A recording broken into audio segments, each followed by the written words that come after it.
My husband put me out and kept all my assets just to hand them over to his mistress. All I have left is a worn-out debit card my father left me. I thought the balance was zero, but it ended up making the bank manager tremble with fear. Come on, tell me where you're watching from. Welcome to Martha's Stories.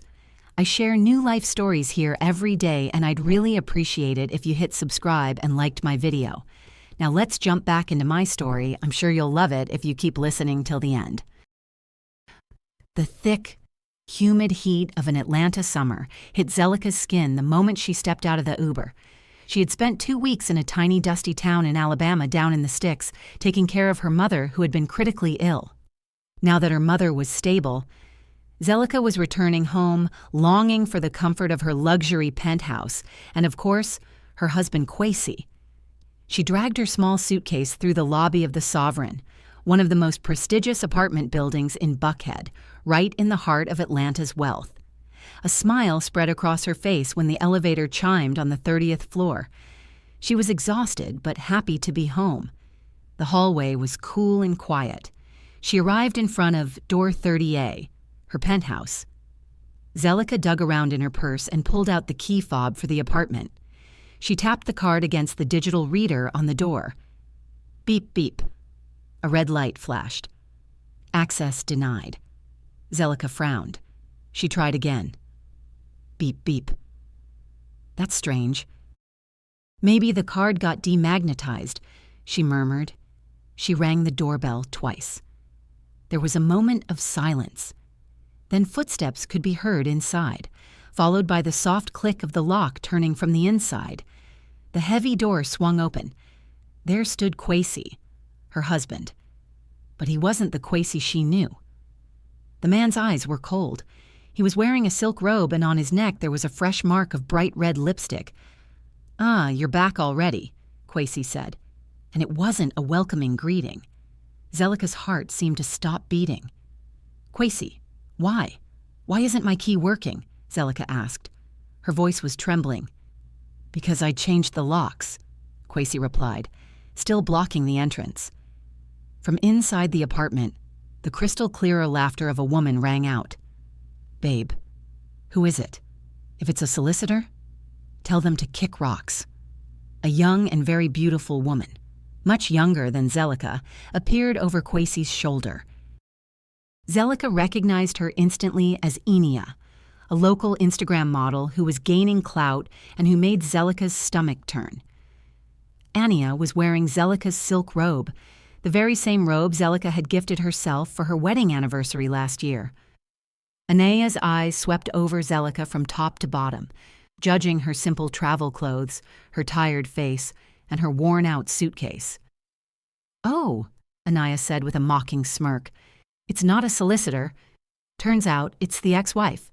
"Ex-wife? Kwi? What is this?" Zelika whispered, feeling a stinging burn in her eyes. "Who is she? Why is she in our house? Why is she wearing my clothes?" Kwia sighed as if Zelika were a trivial nuisance. "Listen, Zelika, this is over. Better we talk downstairs.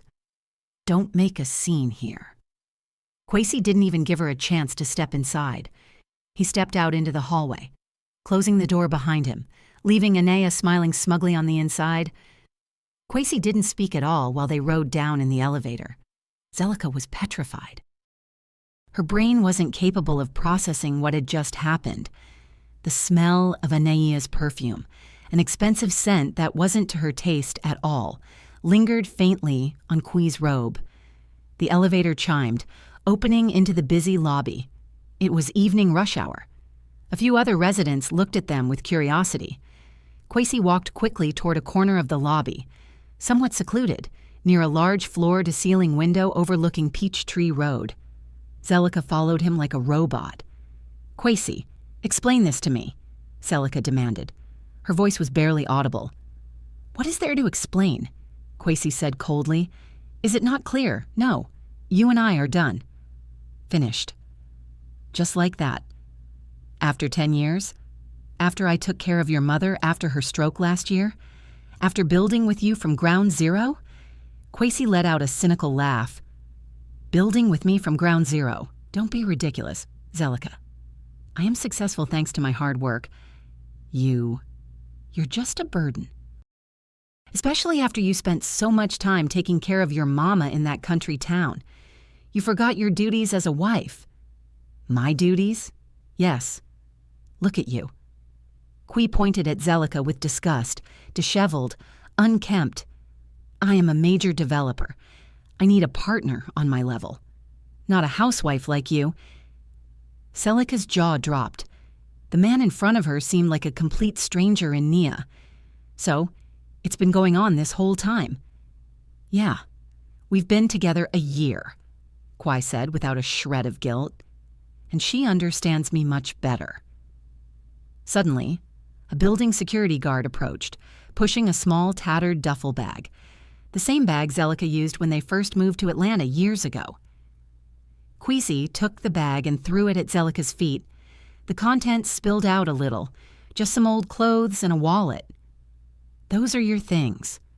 The rest I threw out, Qui said. Then he tossed a brown envelope onto the bag. Those are the divorce papers. I've already signed them. Inside is a settlement. All the assets, this penthouse, the cars, the company, everything is in my name. You came into this marriage with nothing. You leave with nothing. The tears finally escaped Zelika's eyes. This wasn't just a humiliation. It was an annihilation. You can't do this. Oh, I can. And I already have. Qui looked at her with eyes as cold as ice. Sign those papers. If you behave yourself and don't claim marital assets, maybe I'll be generous and give you cash for a Greyhound bus ticket back to your little town in Alabama. Some people in the lobby started to whisper. Seeing the scene, Zelika felt naked. Get out! Qui hissed. But this is my home, too. Not anymore. Qui shouted. Security. 2 security guards approached. They looked uncomfortable, but they were clearly on the side of Quessy, the owner of the penthouse. I'm sorry, ma'am. Please don't make a scene, one of them said, gently grabbing Zelika's arm. Zelika was dragged out by force. She looked back, staring at Quessy with desperation. Quessy, please. Quessy just looked at her blankly, then turned around and walked toward the elevator, up above, near the mezzanine railing. Zelika could see Anya's silhouette watching her victory. The heavy glass door of the lobby hissed shut behind Zelika, separating her from the life of the last 10 years. She was thrown onto the busy sidewalk under the Atlanta sky, which was starting to darken with only a duffel bag of old clothes and the divorce papers that insulted her. Night fell quickly in Atlanta. The streetlights began to flicker on, but for Zelika, the whole world seemed dark. She walked aimlessly. The sound of honking horns from the heavy traffic on Peachtree sounded like roars in her ears. She had nowhere to go. Her mother in Alabama was still in recovery. She couldn't add the weight of this news to her mother's burden. Her feet carried her to Centennial Olympic Park. She sat on one of the empty benches, staring at the skyline. Her stomach growled. She hadn't eaten since morning. Ironically, all around her, the restaurant patios were coming alive. The aroma of barbecue ribs, fried catfish, and waffle cones floated in the air, making her stomach ache even more. People laughed. Young black couples walked hand in hand. Zelika felt like a ghost, invisible, non-existent. She opened the wallet Quessy had thrown at her. Inside was about $10 in cash, not even enough for a night in a cheap motel on the outskirts. She pulled out her phone. Battery was at 5%. She rushed to open the mobile banking app for their joint account. Balance 0. Qui had cleaned her out, draining every dollar they had together, which also included the savings Zelika had before getting married. A cold, heavy despair wrapped around her. It was over. She was truly at rock bottom. She would be homeless tonight. Tears fell without making a sound. She looked down at the contents of her wallet again. Behind the card slot was a faded photo, a picture of her father. Her father, Tendioafor, a simple tobacco farmer and merchant who died 10 years ago just before Zelika married Quessy. And behind that photo was something else. Zelika's trembling fingers pulled it out, a faded blue debit card that was already peeling at the edges. The logo was barely legible. Heritage Trust of the South, a small old regional bank. Zelika was stunned. She remembered now that her father gave her this card when she was 17, back when she was moving out for the first time to go to college at Spelman. "Keep this, my baby girl," her father had said back then, using a loving tone. His voice was soft but firm. "This is an account Papa created for you. Never use it unless it is absolutely necessary. Don't mix it with money for your expenses. Imagine it doesn't exist. How much is in it?" "Papa?" she had asked curiously. Her father just smiled mysteriously. "Enough to be an anchor. If you ever feel like your ship is going to sink, use this. But as long as you can sail, don't touch this anchor." Zelika never used it. She forgot about it. She was busy with college. Then she met Kwesi, busy building her husband's empire. She always thought the account would have at most a few hundred, the remainder of some allowance that wasn't used. But tonight,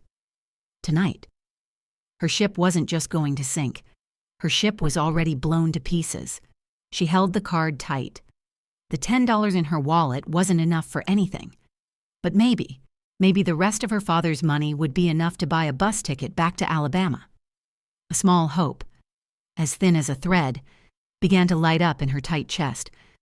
Zelika didn't sleep all night. She took shelter under the awning of a closed shop, hugging her duffel bag tight, waiting for morning to come. She was dirty, hungry, and scared. But the faded card felt warm in her hand. At Ada, she was already standing in front of the branch of Heritage Trust of the South on a side street in downtown Atlanta. The place was exactly as she remembered from her childhood visits, an old stone building that seemed anchored in the past, far from the impression of the modern glass and steel banks where Kwai kept his money. Inside, the atmosphere was quiet. There were only 2 tellers and a customer service desk. The smell of old paper and dust dominated the room. Zelika took a number. She was the only customer. She was called to the customer service desk, manned by a young man in a white shirt. His name tag read Kofi. "Good morning, ma'am. How can I help you?"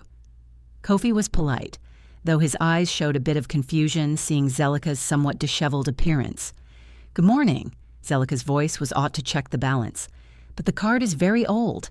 I've also forgotten the PIN." Zelika handed over the faded blue card. Kofi took it. He turned the card over, frowning. "Wow, ma'am, this card is ancient. This is our old logo. Can it still be used?" Zelika asked anxiously.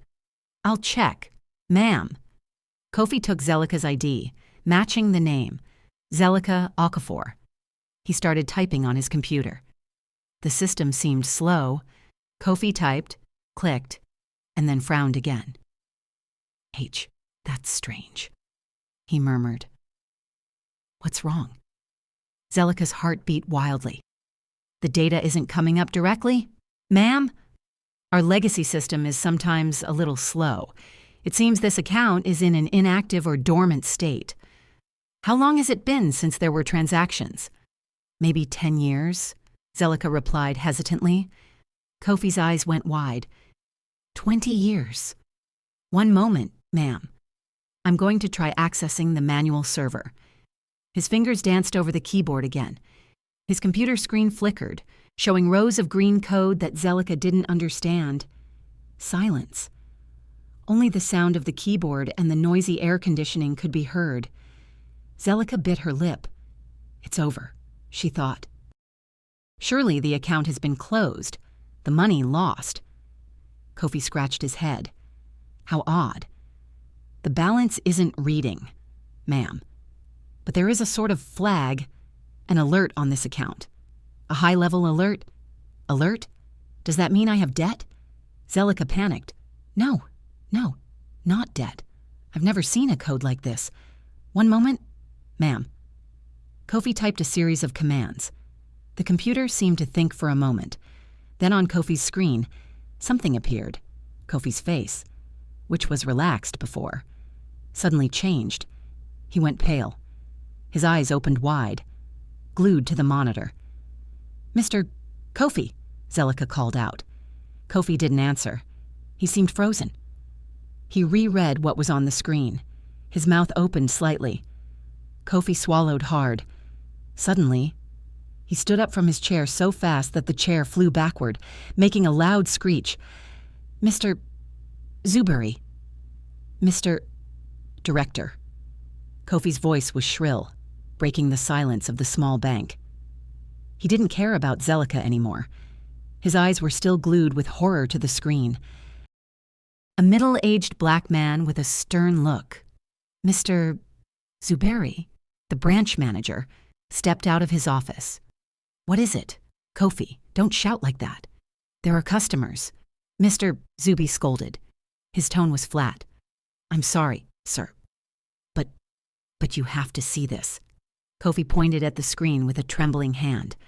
Account in the name of Zelika Okafor. Inheritance from her father, Tendioa Afor. Mr. Zuberi sighed, annoyed at being interrupted, and walked toward Kofi's desk, preparing to lecture his young employee. He glanced at the screen, and then he froze. His professional, rigid face crumbled in an instant. His expression changed from annoyance to confusion and then to a deathly pallor. He looked at the screen, then looked at Zelika, and then back at the screen. "Ma'am, Mrs. Zelika Okafor," Mr. Zuber asked. His voice, previously firm, was now trembling.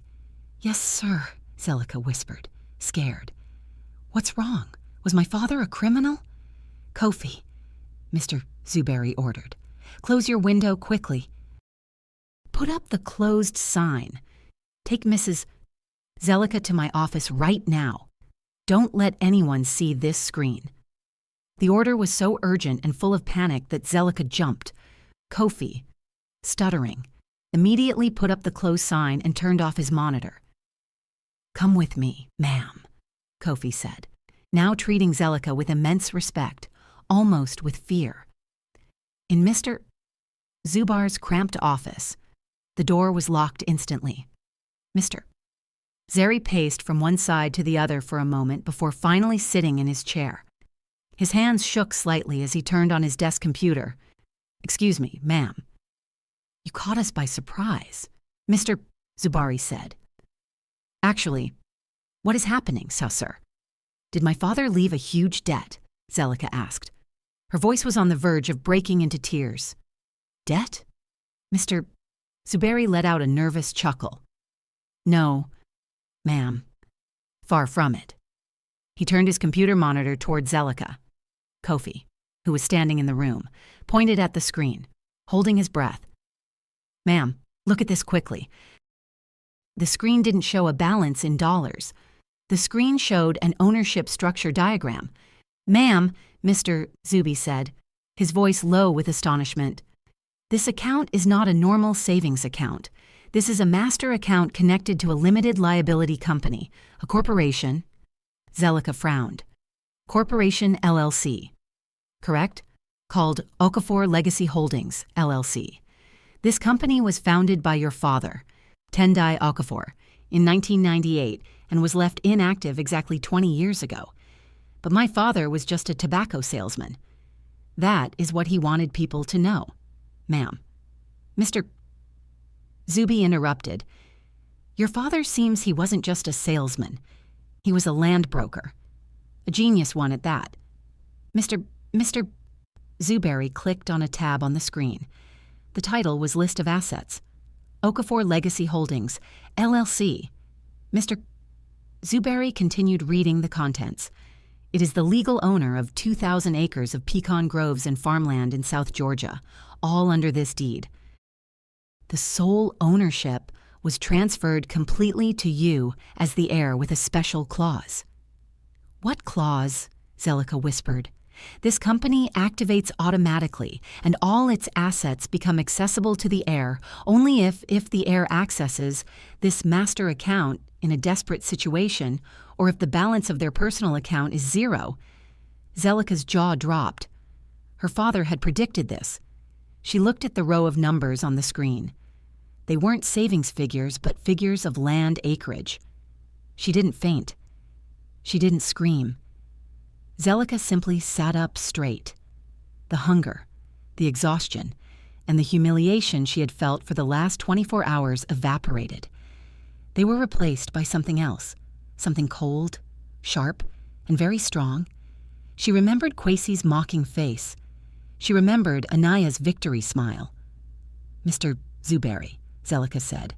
Her voice was calm and cold, surprising herself. "Yes, ma'am. How do I activate this company right now?" Mr. Zuberi looked at Zelika with concern. The reaction of the woman in front of him was totally unexpected. She wasn't crying. She wasn't screaming with joy. Her eyes, swollen from crying the night before, now hardened. She stared at the computer screen with a cold, terrifying focus. "Mr. Zuberi," Zelika repeated. Her voice was steady. "Oh, what do I need to activate this?" Mr.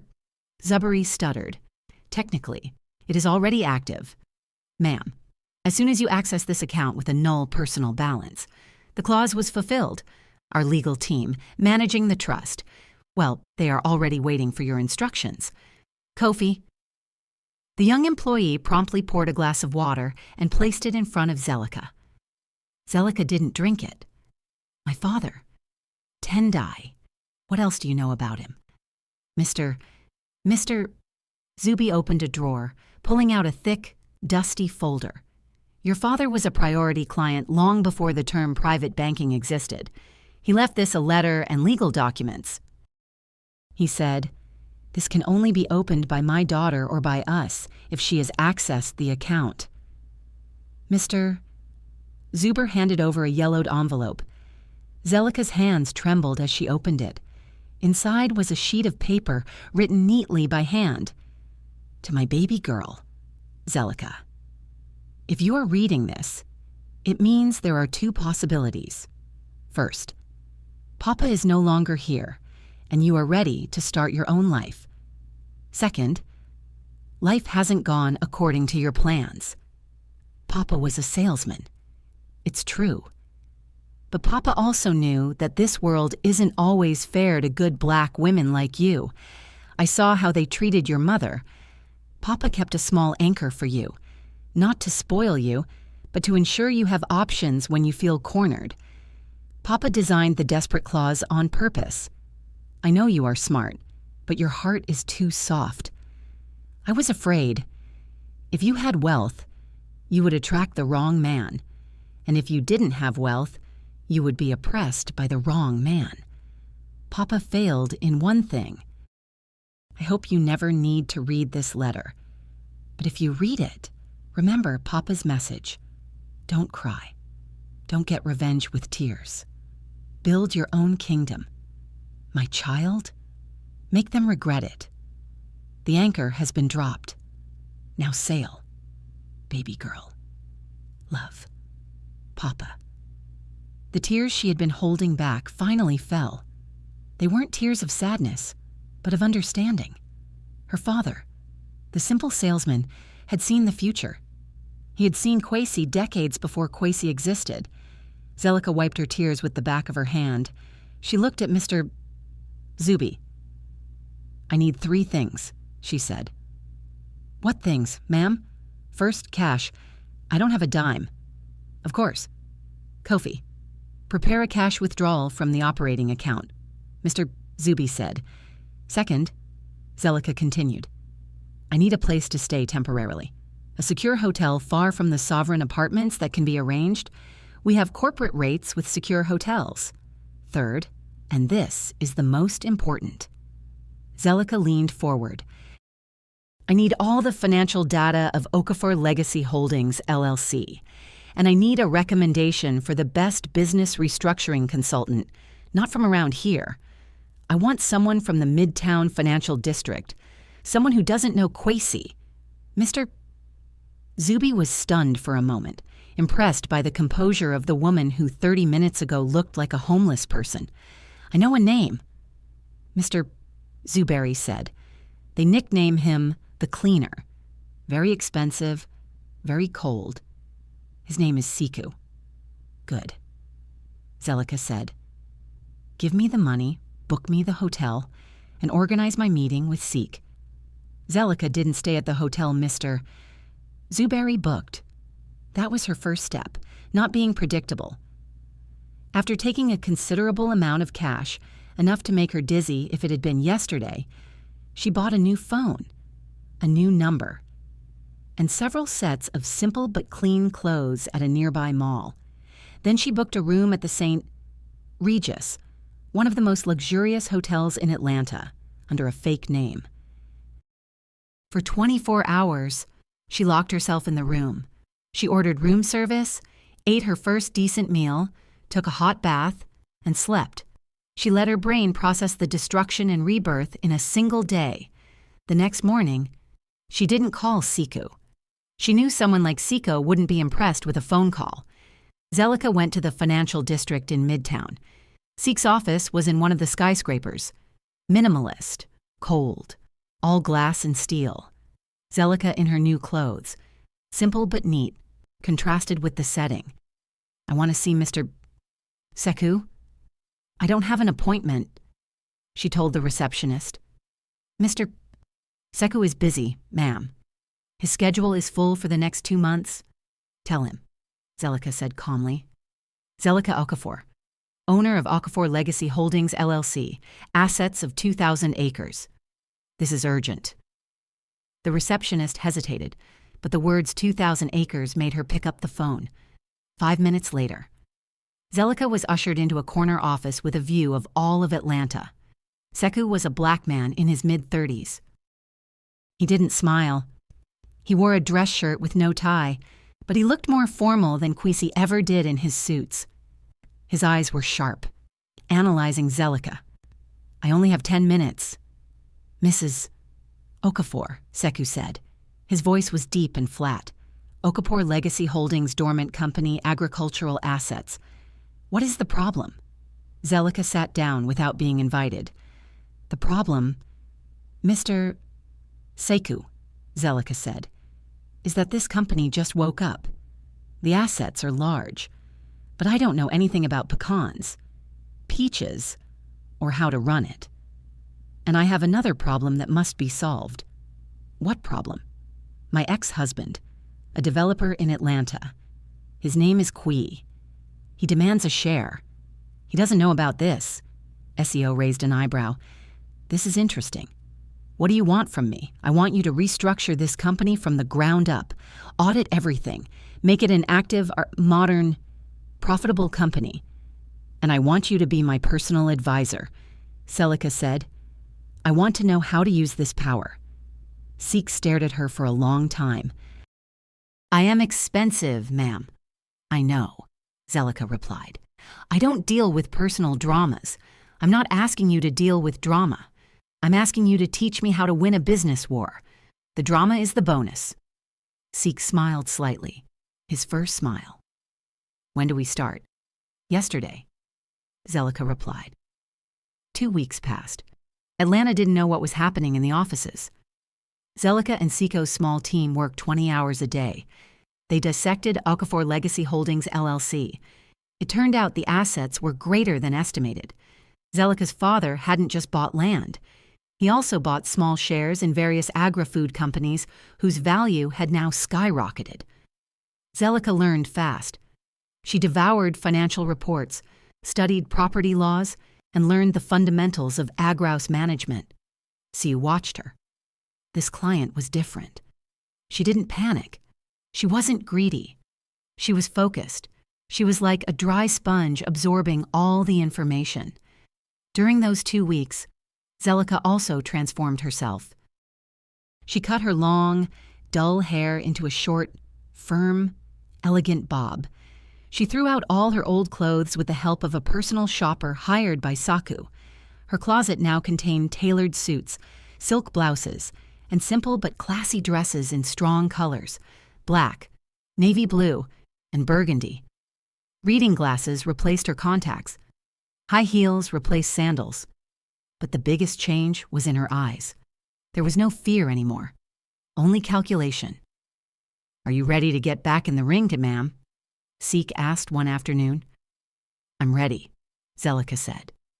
They didn't go to the hotel. Under Zelika's orders, Seek's team had worked discreetly in Atlanta. They bought an old mansion in the Cascade Heights area.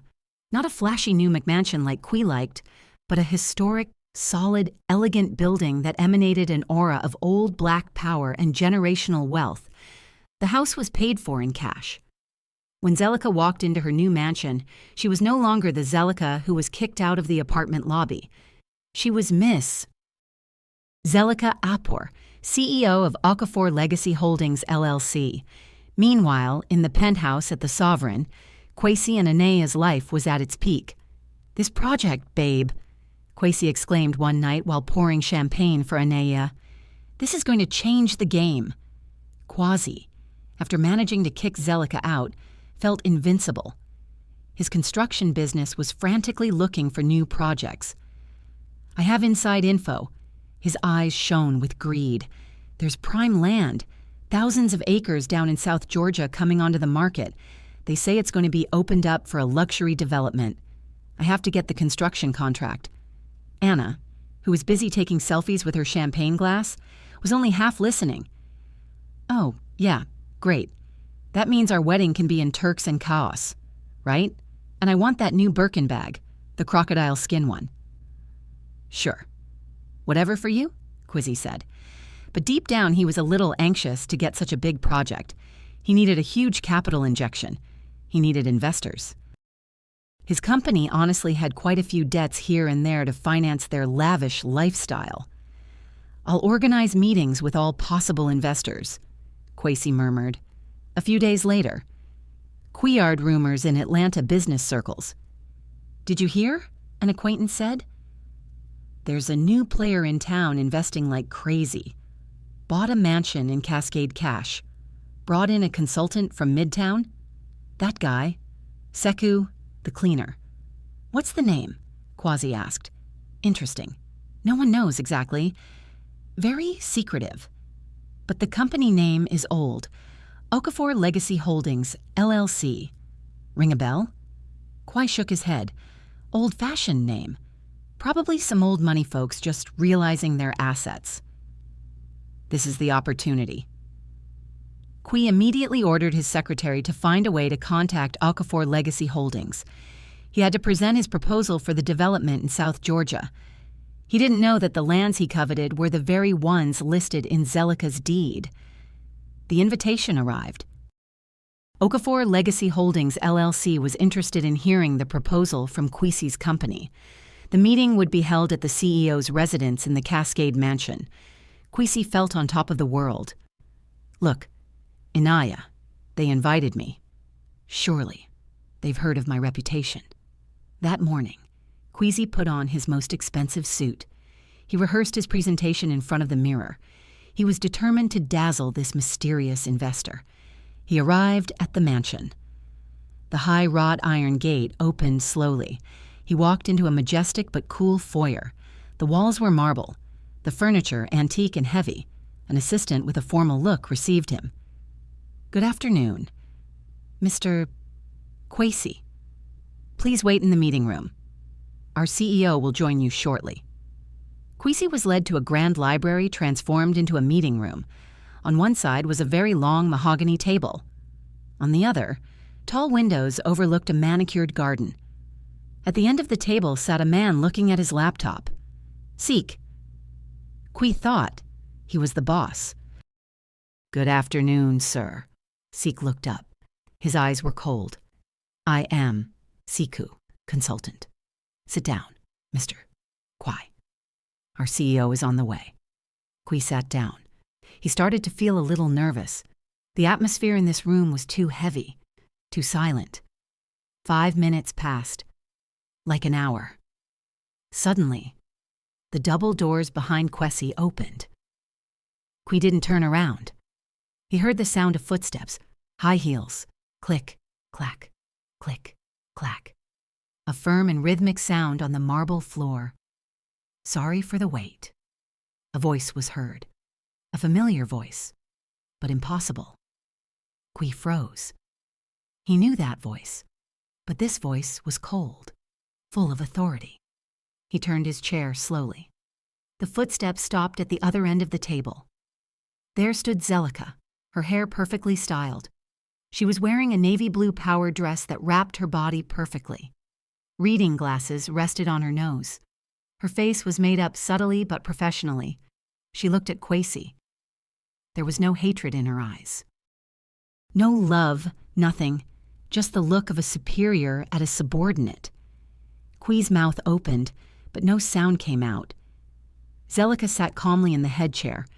Seek stood beside her, handing her a tablet. Zelika looked at Kwesi and then smiled. The smile didn't reach her eyes. "Good afternoon, Mr. Kwesi," she said. Her clear voice filled the room. "I am Zelika Okafor, CEO of Okafor Legacy Holdings, LLC. She leaned in a little. "Please begin your presentation. I heard you are very interested in the lands in South Georgia." Zelika paused, letting her words sink in. Casually, she continued in a relaxed tone. "Coincidentally, all the land you covet for your ambitious project belongs to me." Silence! The silence in the meeting room was so thick that Kwesi could hear his own heart beating in his ears. A joke! This has to be a joke! But Zelika's eyes, the eyes that used to look at him with adoration, were now as cold as the marble beneath his feet. Zelika. Kwesi managed to emit a sound. His voice cracked. This is impossible. 2,000 acres. Okafor Legacy. Where did you get the money? Zelika leaned back in her chair, not answering that question. She turned to Seiko. "Mr. Seiko, what do you think of the initial proposal from Kwai Constructions, Inc.?" Seiko, who had been silent like a shadow, spoke. His voice was flat and lethal, conceptually ambitious, but financially very weak. "Mr. Kwesi, your proposal does not include adequate risk analysis, and your profit projections are too optimistic." Kwesi felt as if he had been doused with ice water. He came to dazzle a foolish investor. Instead, he was being audited. "Wait," Kwesi said, trying to control himself. His arrogance started to return, looking for logical explanations. I know, Zelika must just be a puppet. This man Siku is the one in control. Zelika just got lucky. He said, trying a softer tone, the tone he used to use to cajole Zelika. "I don't know what happened to you, but this is big business. Maybe we can collaborate. I mean, you know me, I'm the best builder in Atlanta." Zelika smiled slightly. "Oh, I know you very well." "Kwesi." Then she stood up. "I don't have more time, but I will give you a chance." Hope lit up instantly in Kwee's eyes. "My team," Zelika, looked at Seek, "will do due diligence, a complete life diligence of your company. We need to see your accounting, your list of assets, and your list of debts. We will not invest a single dollar in a company that is not transparent." Kwai hesitated. Opening his books would be a disaster. His company wasn't as healthy as he bragged. "Why does it have to be so complicated?" he asked. "It's me, Z." He stopped. "Your ex-husband. Precisely for that reason." Mr. Kwiseko interrupted. "We must be professional. Take it or leave it. If you reject the audit, we will consider your proposal void and offer our land to another developer.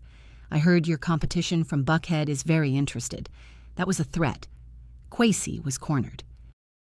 If he withdrew, he lost the biggest project of his life. If he moved forward, he had to open his wounds. "Fine," Kwesi said. "Forced, fine, audit. I'm not hiding anything." Zelika nodded. "Mr. Siku's team will contact you." "Good afternoon." Kwesi was escorted out of the mansion. He got into his car with his knees shaking. He didn't know if he had just escaped danger or if he had just walked into a trap. What he knew was that the Zelika he just met scared him. Kwesi returned to the apartment at the Sovereign in a mess. "Babe," Anaya greeted, jumping off the sofa. She was wearing new silk lingerie. "How did it go? Are we rich yet? When can we start planning the wedding in Turks?" "Shut up for a second." "Anaya, I'm thinking," Kwesi shouted, throwing his jacket on the floor. Anaya was surprised. "Hey, why are you yelling at me?" Kwesi paced back and forth. "The investor is complicated. It's really messed up." "What do you mean, complicated? Did they say no?" Anaya asked. Her tone was starting to get anxious. "No, not yet. But my God, you're not going to believe this." Kwesi pulled his hair. "The investor, the CEO, is Zelika." Anaya froze. "What?" "Zelika, the homeless woman. She's not homeless anymore." Kwee growled. She is different. She has a mansion in Cascade. She has a financial consultant. She owns the land." Anaya's beautiful face went pale. This was the worst case scenario. Not because she loved Kwesi, but because her status, her luxuries, and her future depended on Kwesi's wallet. And now that wallet was threatened by the woman she had despised the most. "Surely it's a bluff." Anaya shrieked. "She can't be that smart. Surely she hooked up with some old rich man. Yes, that's it. She's a kept woman. Kwai wasn't listening. She wants to audit my company. What am I going to do?" Anaya's panic transformed into anger. "That woman, who does she think she is, coming back and ruining everything? I'll handle her," Anaya hissed. "Handle what? Don't get involved." But Anaya already had a plan. She knew where the new black elite of Atlanta gathered. She would find Zelika. She would humiliate that woman in public, reminding her who she really was. A few days later, Anaya, through a friend, discovered Zelika's location, a luxury boutique cafe in the new office area of Buckhead. Anaya arrived with full force. Designer clothes from the latest season, a flashy bag, heavy makeup. She saw Zelika sitting alone in a corner reading documents on a tablet while drinking tea. Anaya slammed her hand directly on the table, making noise on purpose. Well, look who's here," Anaya said. Her voice was projected so everyone could hear. "Mrs. Zelika Okafor, right? Moving fast, huh? Climbing classes, from being thrown out in the lobby to sitting in an expensive cafe." Zelika looked up slowly, looked at Anaya, and then went back to looking at her tablet. She said nothing. That indifference made Anaya even angrier. "Hey, I'm talking to you. Here, calm, don't play deaf. Who do you think you are, huh? You're bothering Kwesi. Stay away from him. He is mine now." Zelika sighed. She put down her tablet. "Yours?" Zelika asked. Her voice was calm. "Things that are owned are usually objects. Miss Anna isn't human. Don't give me lessons. I know your game. You came back to steal Kwesi from me again, is right? Because he's successful." Zelika let out a little chuckle, a cold laugh. "Steal Kwesi? Miss Anaya. Why would I bother picking up the trash I already threw out?" Anaya's face turned red. Zelika stood up. Now she was at eye level with Anaya. "Listen well," Zelika whispered, but the intensity made Anaya take a step back. "I'm not interested in Kwee. I'm interested in his company. And if you want to know..." Zelika looked at the flashy paper Anaya was holding. "Kwesi came to me begging me to finance his project. He isn't even capable of paying for your lifestyle without begging me. Liar." "Ah, yes." Zelika pulled out a black credit card, the Centurion card from her wallet, a card made of metal. "Today, I feel generous." She called the waiter. "The check, please. And also for this lady. I'm paying." Zelika looked at Anaya. "Consider it charity. You need it more than I do." She grabbed her tablet and walked out, leaving Anaya frozen in shame, turned into a spectacle for the entire cafe. The bait game had worked. Kwesi was humiliated by the urgent need to hand over all his financial documents to Siko's team. Meanwhile, Zelika humiliated Anaya in the cafe. Seek's team gathered in the war room of the Cascade Mansion. "This isn't a company." "Miss Zelika," Siku said, pointing at the large screen showing the cash flow of Kwai Constructions, Inc. "This is a house of cards built on air. Explain, Zelika said. First, Siku said, materials. He charges his clients for grade A cement, but reports show he buys grade C. He takes a 40% profit just on material embezzlement. This is illegal and dangerous. Zelika remembered a small bridge project Key bragged about. Her stomach turned. Second debts. Seku continued. He doesn't have bank debts. He's too smart for that. He gets into debt with small suppliers, sand pits, local hardware stores, small equipment rental companies. He delays their payments for months, even years, knowing they don't have the legal strength to fight him. The list of supplier names appeared on the screen. Zelika recognized some names. And third, taxes. Seek said he keeps 2 books, one for himself, one for the IRS. His tax evasion is massive. Zelika sat in silence. The man she was married to for 10 years.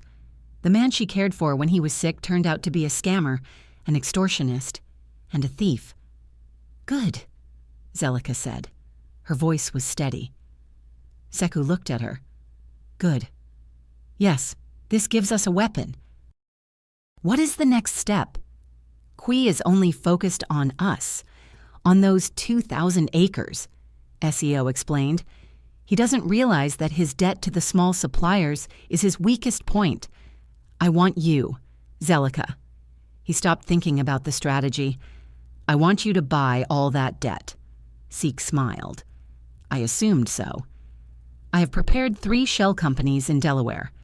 We will buy every outstanding invoice from those suppliers. We will pay cash. The suppliers will be happy, Zelika said. They will be very happy. And Queasy, CO added, will know nothing. He will only feel relieved because the collectors will stop calling him. He will think we are going to give him capital. How much time? Zelika asked. Give me a week. In a week, Kui Constructions, Inc. will no longer owe anything to the small merchants. Seek said, he will owe me. Exactly as Siku predicted, Kui suddenly felt his life was easier. The calls from angry suppliers stopped. He considered this a good sign. He thought the news that he was going to collaborate with Aquaphor Legacy Holdings had scared the suppliers off. He was very wrong. Feeling the pressure decrease, Queasy decided it was time to take the last step. He had to secure Zelika, not on a business level, but personal. He knew the Zelika of before was weak, forgiving, and still loved him.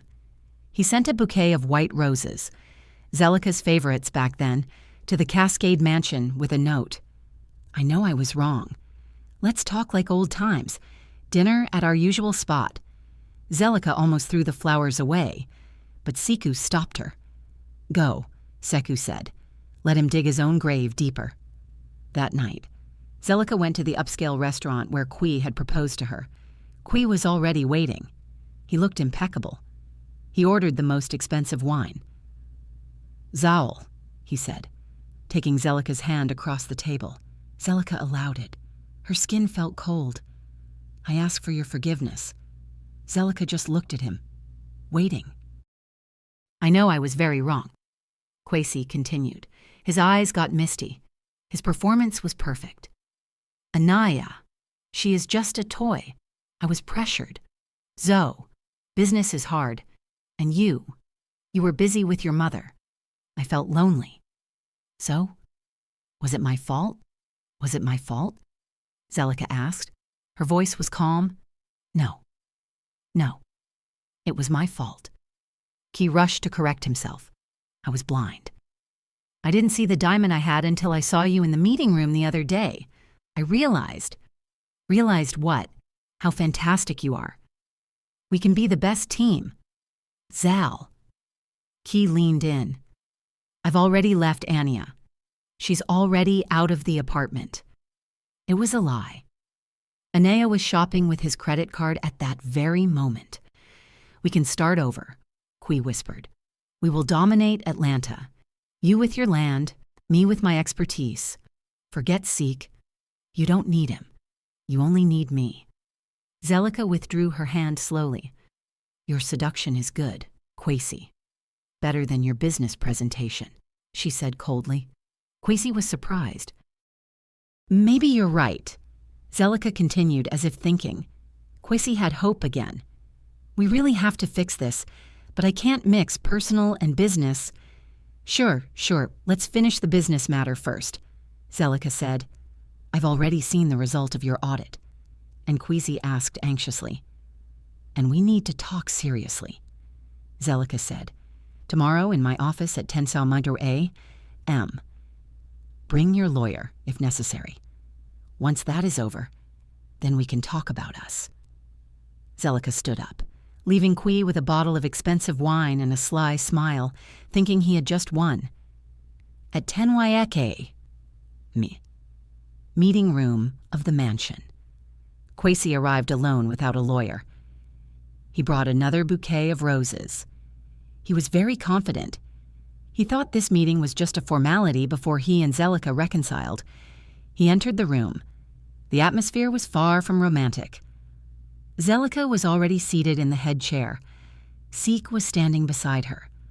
On the long mahogany table, there were no coffee cups, but stacks of thick legal documents. Zal. Babe, Kwesi greeted, trying to break the ice with the flowers. Sit down, Kwesi, Zelika said, her voice cutting. Kwesi sat. His smile faltered. Let's get to the point, Zelika said. Mr. SEO. Seek stepped forward, placing a binder of documents in front of Kwesi. Mr. Kwi, this is the list of debts of Kwi Constructions. Inc., Seek said to Garcia Aggregates, a total of $100,000 to the Bolt Hardware, $50,000 to Iberian Machinery, $200,000 and so on. The total verified debt with 12 suppliers is $500,000. Kwesi's face palled. What does this mean? I'm negotiating with them. They no longer need negotiation. Zelika interrupted. Because everyone has been paid in full. Kwesi looked at Zelika confused. Paid by whom? Zelika pointed to herself. By me? Seek pushed the second binder of documents. Through 3 investment companies affiliated with Okafor Legacy Holdings, LLC, we have acquired or bought all those outstanding invoices. Copies of the debt assignment deeds are in front of you. Kwai opened the first sheet. His heart seemed to stop. In other words, Kwesi. Zelika leaned in, looking directly into the eyes of the man who had destroyed her. Your company no longer owes anything to those small merchants. Zelika paused, letting the silence fill the room. Your company now owes me. Me? Kwesi couldn't breathe. I can pay. I can pay in installments? Oh, of course, Zelika said. But I'm not interested in doing business with you, and I'm not interested in getting back with you. I want my money back. She slapped the documents in front of Kwesi. According to the assignment clause, this debt is due now. You have 24 hours to liquidate those $500,000 in cash. 24 hours? That's impossible. No one has that much cash. Kwi shouted, finally panicking. I do, Zelika replied coldly. You set a trap for me. A trap? Zelika stood up. I'm only claiming what is my right, just like you kept all my rights before. If in 24 hours you cannot pay. Zelika put the third binder of documents on the stack. Our legal team will immediately register the lien on that penthouse and the sovereign on your office and on all your heavy machinery. Good morning, Mr. Key. 24 hours. Kwi never knew how short 24 hours were. After leaving Zelika's mansion, he didn't go back to the apartment. He panicked. He spent the first hour driving aimlessly, cursing Zelika, Siku, and the whole world. The second hour, he started calling. He called his bank manager. I need a loan of $500,000. The collateral is my project in South Georgia. The bank manager laughed on the other end of the phone. Quite, don't joke. You don't have that project secured yet. Besides, your credit limit is already tapped out to finance. Well, you know. Kwesi hung up the phone abruptly. From the 3rd to the 10th hour, he spent calling all his business contacts, every friend he had invited for expensive wine, every small official he had tipped. The answer was the same. Oof, tough, Quasi. Or, sorry, I'm out of town. Or they didn't pick up the phone. The news of his downfall, which somehow started at the mansion meeting, spread faster than fire. Hour 11, in his desperation, he returned to the penthouse. Anaya was trying on a new dress she had just bought that afternoon. How does it look, babe? Nice, right? Sell it. Quasi shouted. What? Sell it all. Quasi shouted with red eyes. Sell your bags. Sell your jewelry. We are bankrupt. Anaya's face paled. These are gifts, not investments. Are you crazy? Zelica set a trap for me. Quasi raved. That snake woman bought my debts. She gave us 24 hours to pay $500,000. Anaya didn't care about the debt. She only heard one thing. The money ran out. At 10 Troe, sharp the next day. Exactly 24 hours later, the doorbell of his penthouse rang. Quai, who hadn't slept all night, opened it. He hoped it was Zelica coming to cancel her threat after softening up. No. In front of the door was Siko, calm as a statue. Behind him, 2 well-dressed lawyers and a man in an official uniform holding a thick folder. The sheriff's deputy. Your time is up, Mr. Quisi, Siku said flatly. Wait, I need time. Time is a luxury you didn't give Zelica. Siko interrupted. He took a step forward. According to the order from the Fulton County Superior Court, we are here to execute the lien on this asset. The deputy began putting seizure stickers on the wall of the apartment foyer. No, this is my house, Quai shouted.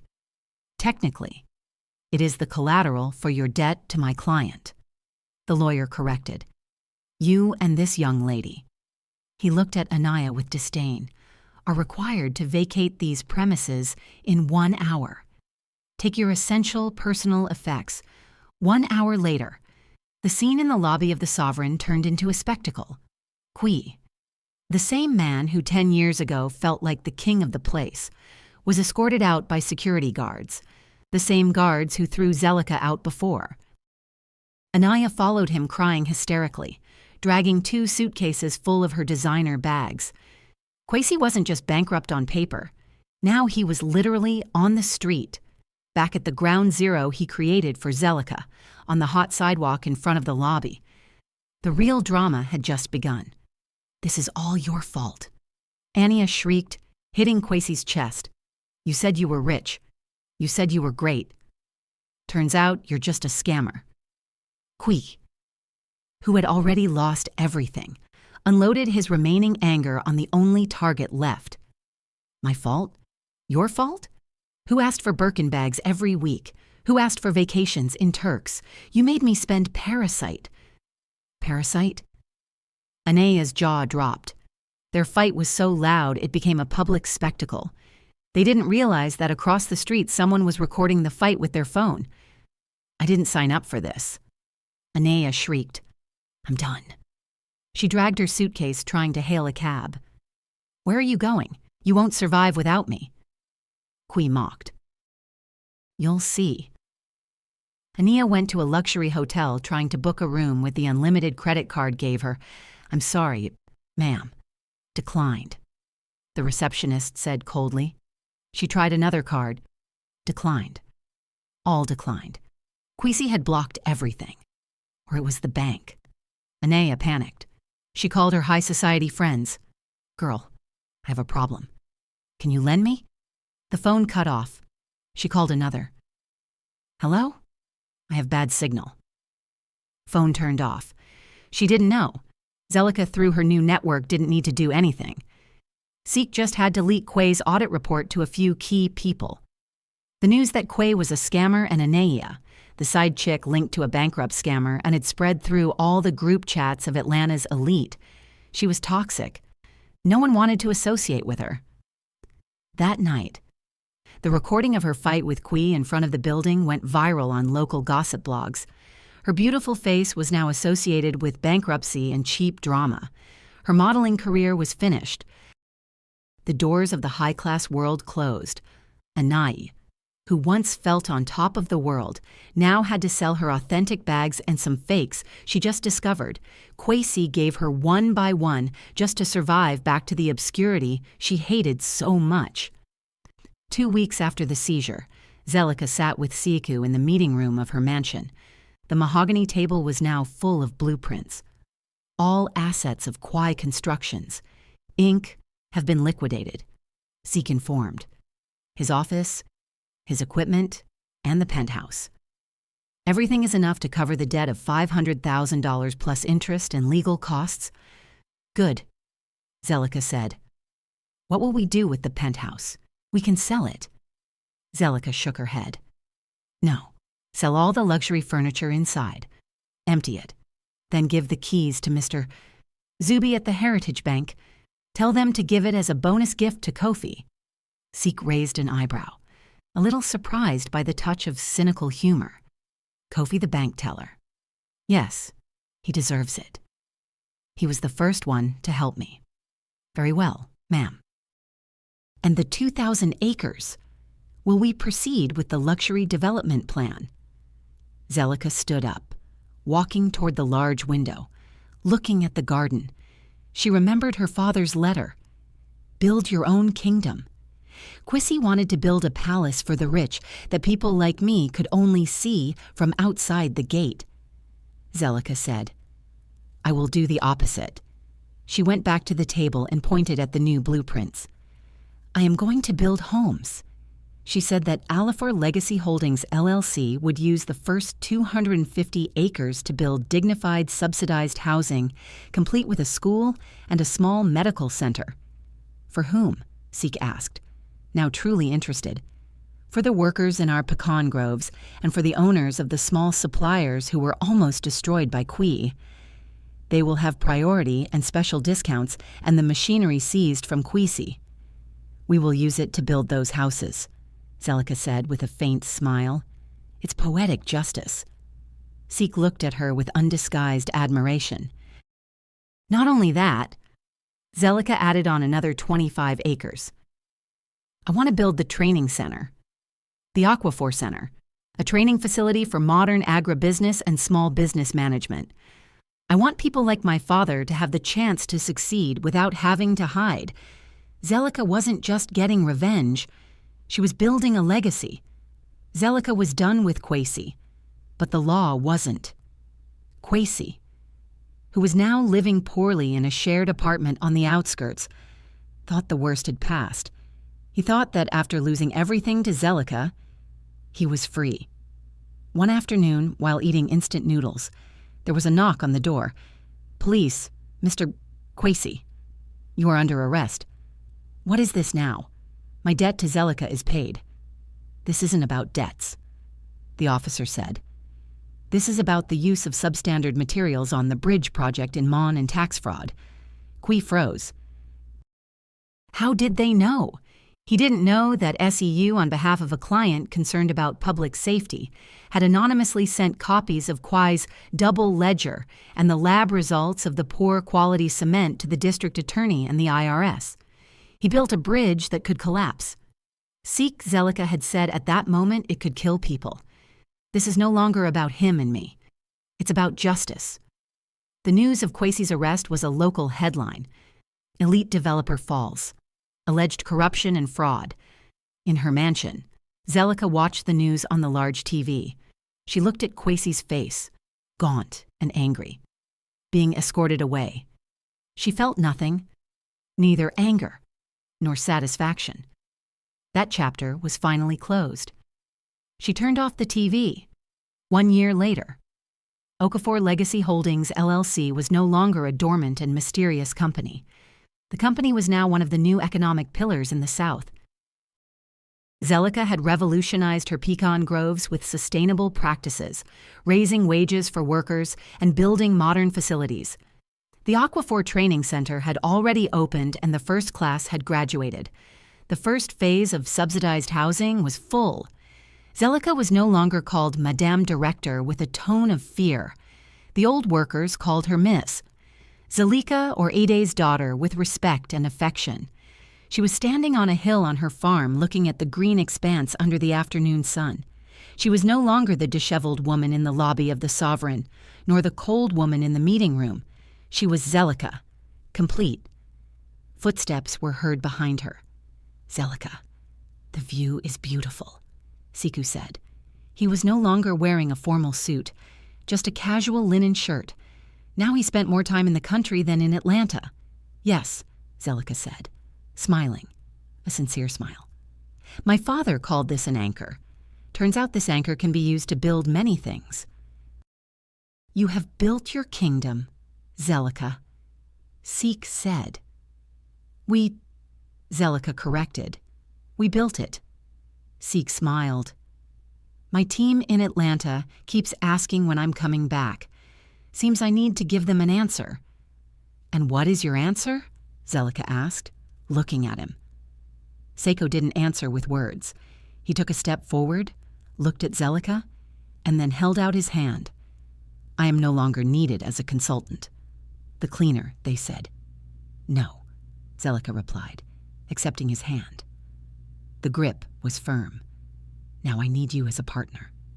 They stood there watching the sunset over their kingdom, a kingdom that wasn't built on greed or lies, but on the rubble of betrayal, and raised again with the foundations of justice and a new legacy. Did you like the story? And which city are you listening from? Let's meet in the comments. If you like the story, you can support me by sending a super thanks so I can keep bringing more stories like this. Thank you so much for your sweet support. I'm looking forward to your comments on the story. On the screen, you can see 2 new life stories that I highly recommend. There's so much more on my channel. Don't forget to subscribe. See you in the next life story. With love and respect.